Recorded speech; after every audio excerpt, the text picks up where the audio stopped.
saying men should be dangerous. By dangerous, that implies I should be ready to threaten someone, to hurt somebody. No, you should be capable of it. There's nothing to you otherwise. Welcome to the Dangerous Man Podcast, where we talk about how to become a better man, take responsibility for our mission, create value for others, and the many failures and lessons we've learned along the way. Stay dangerous.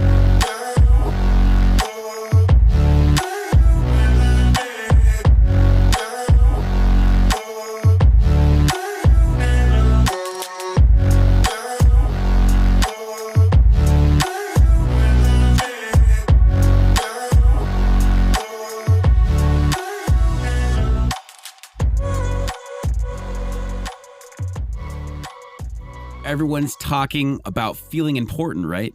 We all know that if you have an ego that you're a dick, but what almost no one understands about feeling important is the concept of ego. It's not trying to win the argument that helps you feel accepted, approved, or appreciated. It's treating others with importance. And that can happen even if you are also trying to get something that you want, as long as you're also treating people the way they desire. I'm John Kostohris, your host, joined by co-host Adam Thooft. What's up, guys? And you are listening to the Dangerous Man Podcast. Welcome back for another season of goodness. And by season, I mean single episode. Yeah. I was Season 2, baby. I was trying to wing a little jingle there, and it just didn't quite work. So, I'm just going to move on by saying, Adam, that's a cool book in your hand. Yes. Wink, wink. See, if I'm too funny, Adam just starts coughing. Yeah. So it's kind of fun. He starts laughing. Seasonal allergies, man. I tell you. I feel like I didn't have seasonal allergies until this year. But at the same time, I think about it and I'm like, no, I think I just thought I got a cold around this time every year or something. Yeah. And now I'm like, oh, you know what? It's probably allergies.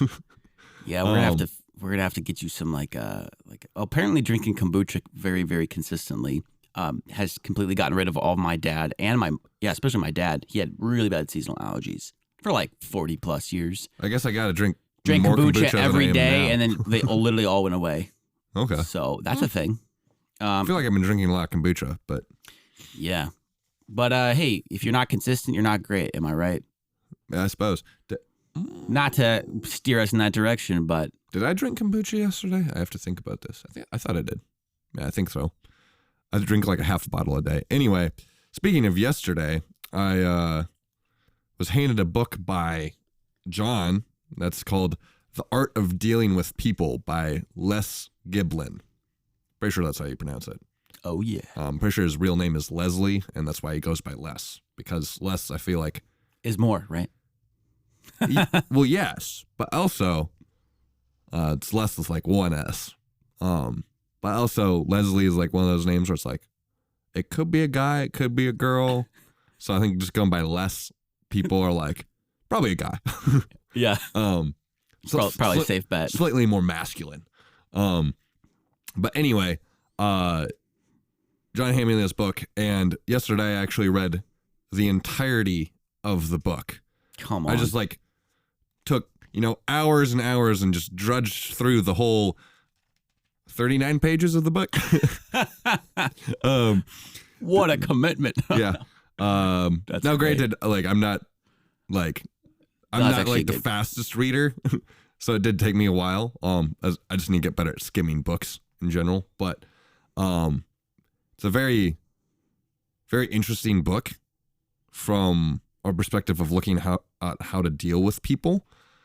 He kind of starts the book by talking about ego, and kind of like what you were saying in the intro of the podcast, John, is what a lot of people think about ego is it's bad, and if someone has ego, then they're kind of a dick, and no one likes them because they're rude to everybody, and they're always trying to one up people and put people down to make themselves better.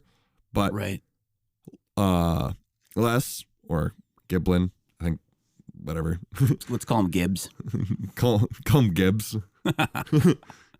Sounds like a pirate name, Yeah. Anyways. Gibbs. Yeah. First mate Gibbs. Yeah. Nobody move. He goes into actually those people that people will say like, oh, he's got a big ego. Those are people that actually have low self-esteem and they're trying to bring it up. They have like a small ego. And he says that everyone has an ego and their ego is like their desire to be important. And that's kind of where we get like, oh, do you have like good self-esteem? But like good self-esteem is like, I want to say good self-esteem is more, oh, that's a thing that's like a way I behave. Whereas ego is like better descriptive of how someone is. And there's a lot of negative connotation with ego. Right. But he basically says like, hey, everyone basically has a desire. Everyone puts themselves first, really, to try to like become good because everyone wants to be important. And everyone has a lot of self-importance. So basically he goes into saying we're all egotists, really. We are all more interested in ourselves than anything else. And every person you meet wants to feel important and wants to amount to something. And there's a craving in everyone for the approval of others so that he can approve of himself. Yeah. It's kind of like I want to know that I'm good and that I'm like important, but like within myself, it's really hard for me to know that. So I have to like get that from other people. But everyone wants to get that from other people. And that's kind of like what the ego is and where it sees itself as far as relation to other people of, oh, how important am I? And a lot of the time people will like, in order to like boost their ego, they want to like talk more about themselves and like one up people. Like if you're talking to somebody and they say like, oh, I have, 50 acres of land in North Dakota. Someone's like natural instinct, like, oh, well, I have 500 acres in Texas. But like one up each other. Because right? you gotta like one up each other, right? But that's actually like not a good way to deal with people because that just makes everybody kind of your enemy and be like, man, that guy's a dick. Right. So what you should do is try to kind of build their ego, make them feel important while also getting what you want. What does it mean to build somebody's ego? How does he kind of break that down? He makes them people feel important. He actually goes into a story about it. So basically he went to a hotel for a convention, like a business convention.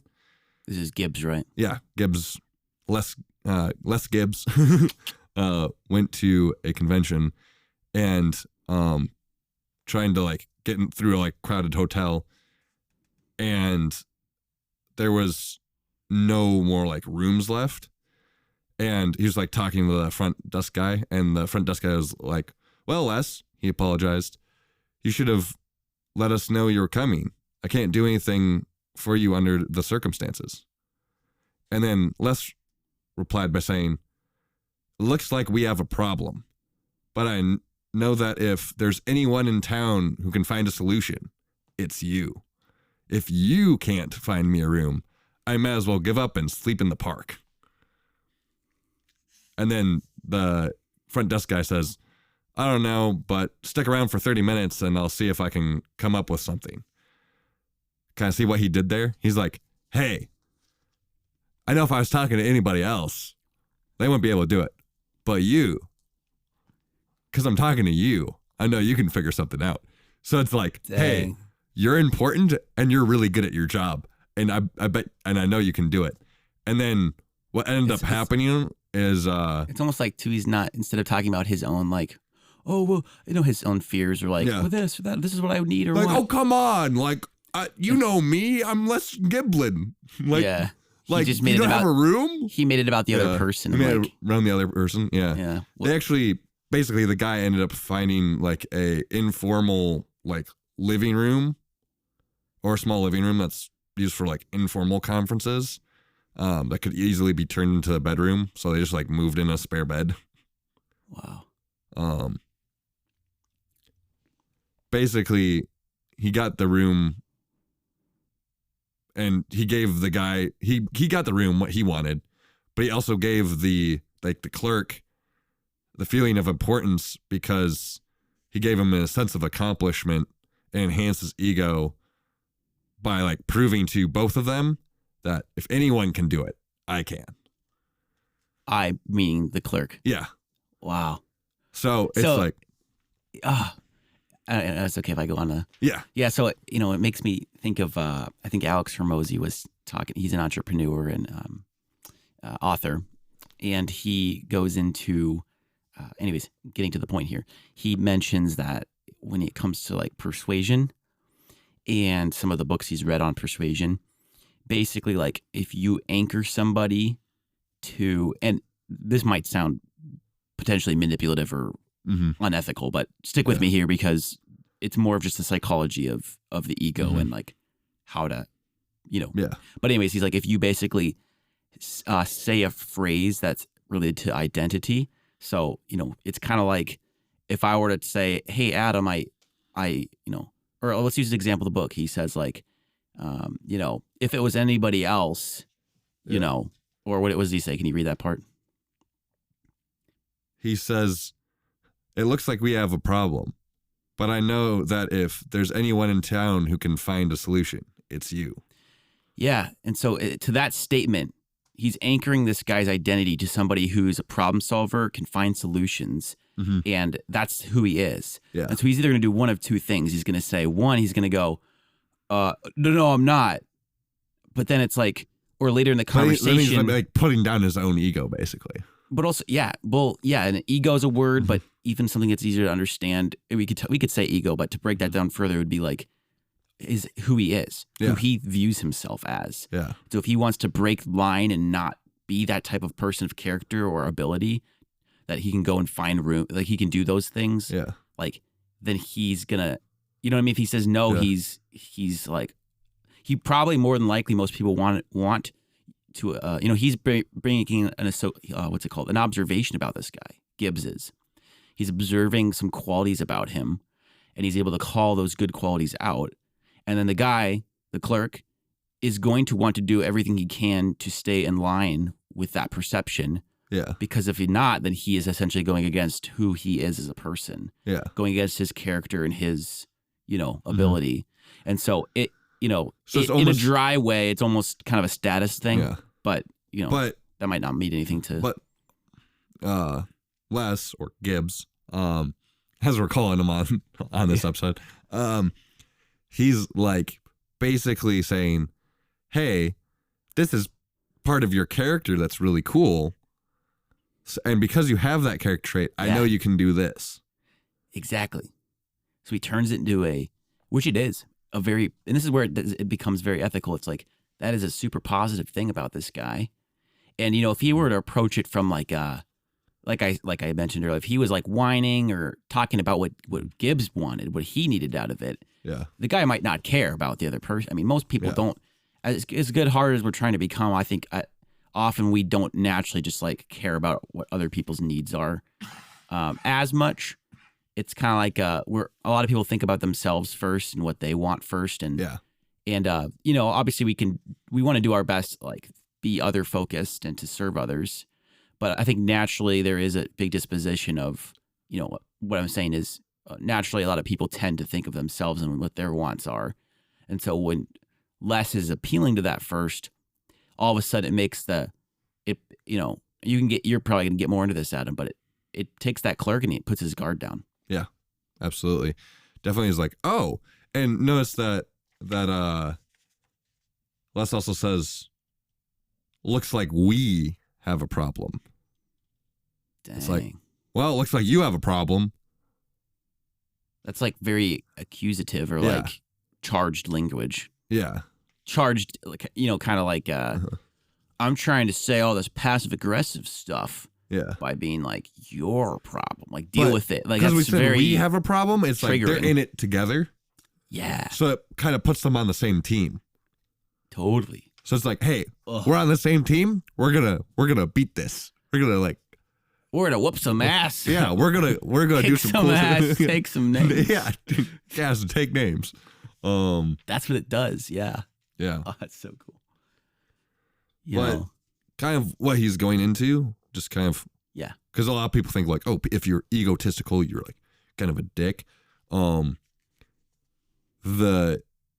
He also uses another example of kind of the person that's already like solid in their self-esteem. Usually the guys that are like up higher and usually have authority over a good amount of people aren't really going to be offended very easily and they're going to be really well to get along with because they already like know that they're important. So someone can like basically almost like insult them or like whatnot, and they're not going to really take offense to it because they already have that like self-importance within them and they already like know that. Les tells actually a story about it by basically story told is of a private in World War I, like, and they're like in the trenches and whatnot. So you have like private in the trenches, and they're like, there's obviously like a lot of like On the war front. On the war front, there's like grenades around. There's stuff that blows up. So obviously he's like, put that damn match out, to a person who's smoking, but only to find out that the person that he's talking to was General, they call him Blackjack Pershing. And then he's like trying to stammer an apology, and General Pershing patted him on the back and said, just be glad that I'm not a second lieutenant. Because a second lieutenant... This is a sergeant talking to a general? This is a private talking to a general. A private talking to a general. So he's like, but the general's saying like, just be glad I'm not a second lieutenant, because second lieutenants are still like, they're like the lowest officer. Yeah. So they're trying to like still like climb up the ring and be like kind of a power trip. Yeah, they have a little bit more of a power trip and are like, oh, I need to be like go up more. So they're not already like established in themselves of they don't already know their own self-importance. So it has to be like affirmed in themselves by other people, or they need to affirm it in themselves by like bossing people around. Whereas the general already knows he's really important.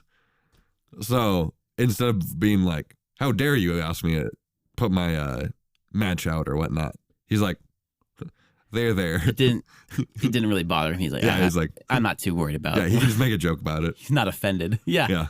He's like more secure with himself, more at ease with himself. It's not like, don't you know who I am? He's not like that. It's like, like gives him a little pat on the back. Just be glad I'm not a second lieutenant. That's so funny, man. Yeah.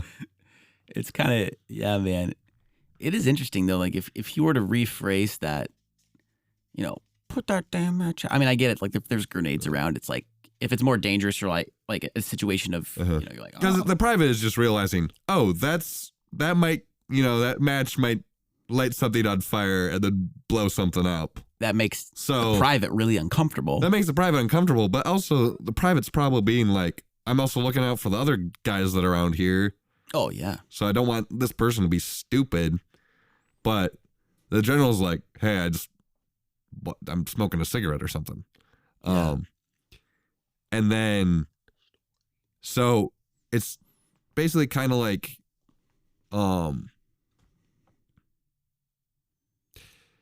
it's like when you ask for like something to, where am I going with this? When you ask for something from somebody, Right. Because Like a you cookie. What? Like a cookie. Like a cookie, because you're hungry, or if you're asking for a cookie for somebody else. Ooh.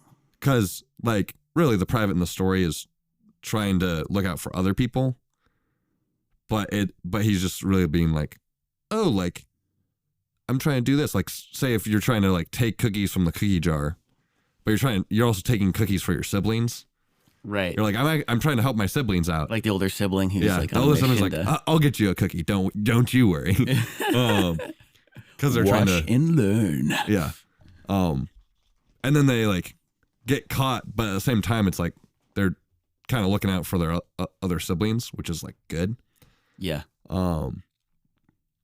But yeah, it's pretty crazy stuff when it's trying to, those people that are already trustworthy within themselves, they don't need like as much like affirmation and whatnot, or they don't need people to tell them that they're important because they already know it. But most people aren't like that. Most people are like, have some insecurities, or they're like, am I important? I don't know. So Sure. yeah, I guess what was your main takeaway or your intuition and from reading this, and like, I guess what are you looking to implement for kind of going into the future and how you approach ego or relationships, or like when it comes to something that he also was talking about is like, yeah, you giving compliments to people helps a lot. He has a couple of different concepts in the book. He has the rule of the 3 A's or triple A formula, which is acceptance, approval, and appreciation. Acceptance, approval, appreciation. So it's to kind of like build Is he people like up essentially wanting to, like, that's a formula to remember? Yeah. To like how you should approach people, kind of? Or? Yeah. It's like you need to accept people, approve of people, and appreciate people. And appreciate people is like, thank you for doing the thing that you do. But it's important to be like genuine and not gimmicky, because if it's like scripted, people are gonna like, yeah, they're gonna know. Right. Because I mean, like, what's our purpose here? Like, the point to all of this is like, if we're going to become more charismatic men, leaders, better communicators, more inspiring and motivating communicators, there's an element of like being able to, like, what things we've talked about so far in the podcast of like, storytelling, getting into asking questions. There's an element of like persuasion, focusing on what others need, what helps, connects, motivates them, right? And if you are, I guess if you're just like, I think that's what a lot of the importance is here. We're gonna be around people our whole lives, right? Yeah. And I like that the book is called The Art of Dealing with People. And there's in essence, it's like, how can I influence people and better leave a mark? And so it's like, I think that is a super like, an easy takeaway is like, hey, here's a little formula that you can implement. Yeah. And Les Giblin goes what's your thoughts with that? In the 39 pages goes into like how you actually to, if you will. Yeah, it's a lot of like how-tos on being able to appreciate, like accept and approve of other people while still kind of getting what you want. But it's kind of almost natural that because you're kind of making them feel important, you're giving them kind of what they want by that anyway. And kind of, to quote Zig Ziglar, if you give enough people what they want, you'll get what you want. Yeah. So, and he goes into a lot of practicals about it in it, which we won't go all over. If you want to know those practicals, you can read the book. It's only, I'm not here to read a 39-page book to you. Yeah. But there is one thing I might add. In the beginning, I think this is something interesting that I want to my experience with the book was the beginning. he shares essentially that ego. You might want to flip there too if you have a quote there, Adam. But our ego, often people think that, like you said, it's a bad thing. Yeah. And if you have ego, that you're just selfish and you're ornery and you're irritable, right? Yeah. And you're cocky, things like that.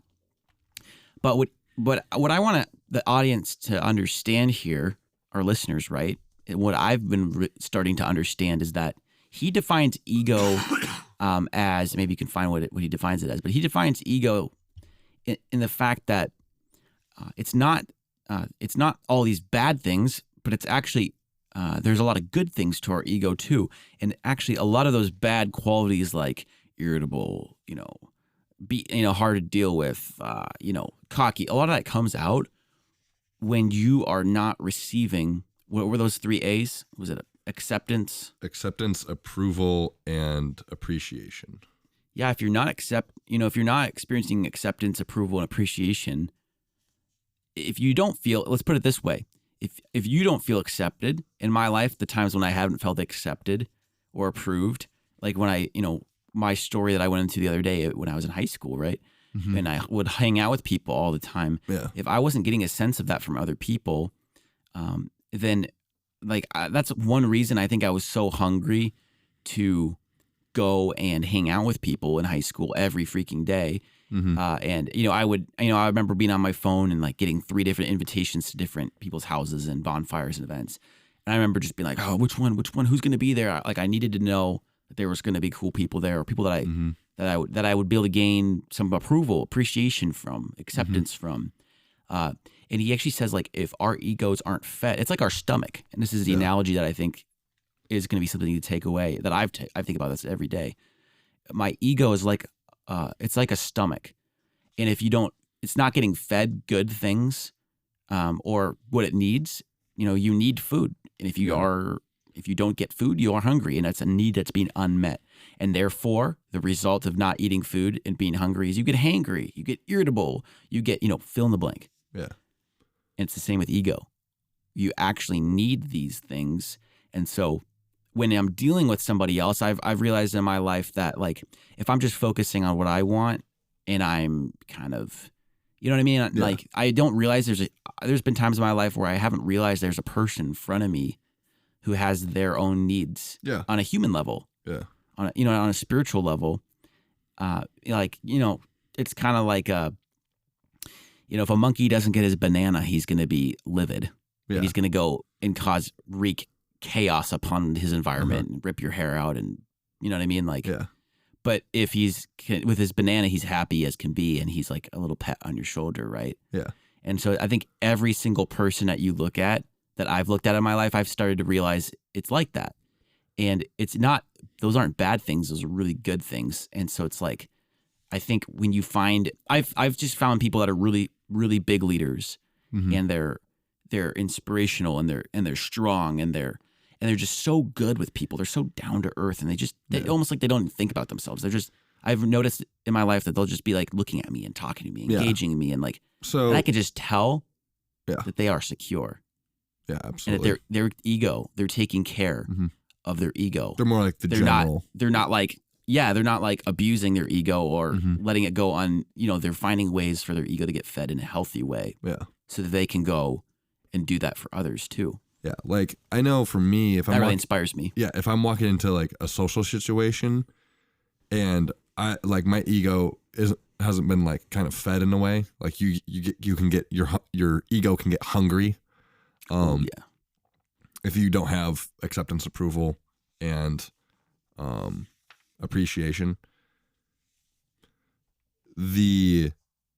take us home. Like, I'm more likely to just like try to talk about myself and what I'm doing and things a lot, because I'm like, oh, look at me, I'm important, I do things, haha, I can make funnies and everybody look at me. Yeah. Where's attention grabbing, but also a lot of people will be like, if you're trying to like talk over everyone and kind of dominate the conversation, that's kind of like makes other people not feel very approved. So it's actually better to listen, and then be able to like actually like ask questions and be like, oh, like go into that more, and Les goes into kind of a lot of details on like how to do that in the book. And so if you want to know all those details, definitely highly recommend reading the book. Again, you can read it in like a day because it's only 39 pages, but he goes into some of those details of how to like basically listen and like try to like appreciate, approve, and like affirm and accept other people like first, and they're going to be more accepting and approving and appreciating of you. So is that kind of the practical takeaway is, hey, give people what they want and you get what you want. Yeah. So focus on them and how you can help put acceptance in. And I kind of want to say like kind of help their ego, but don't be like, I'm going to like stroke their ego. I'm going to flatter them. It's like, you need it to be genuine, and think about more of like raising their self-esteem to the point where like it should be, and be like, like, cause the thing is, if you like say you appreciate them for something that they don't actually do, they're going to know that. And then you're going to be like, wow, you're just trying to flatter me. This is stupid. Yeah. It's just gonna, what's it called? It's just gonna bounce back. Yeah. So definitely want to be genuine, because if it's not genuine, backfires the word I was looking at. That's just basically comes into you. In like most situations, you can find something that's nice about somebody. Even if someone's trying to bite your head off, you might be able to tell that they have nice teeth. It's not optimism, guys. It's genuine. I know there's a good part to them, and I want to be considered and caring, and not just like offended by them and then triggered, and then like that's just a bunch of boys that are just like have no maturity or no stability. And so I think this is powerful, guys, to incorporate. This is how strong and interact with each other with maturity, right? It's not trying to win an argument. That helps you even personally feel approved and appreciated and accepted. It's really your ability to treat others with importance and to really bring out the best in them. Not only does that show incredible maturity in an incredibly charismatic way, but people are drawn to that like a magnet, and they'll want to be around you more. And through that, you'll be able to experience, people treating you the way that you desire, and helping you to be able to do the same for them. And imagine a tribe of men that are doing this, guys, and a tribe united by hunger for greatness. And so, share this podcast with a friend so you can help other men embrace danger and become great. You've been listening to the Dangerous Man podcast, and join us next time. But until then, claim your greatness and stay dangerous.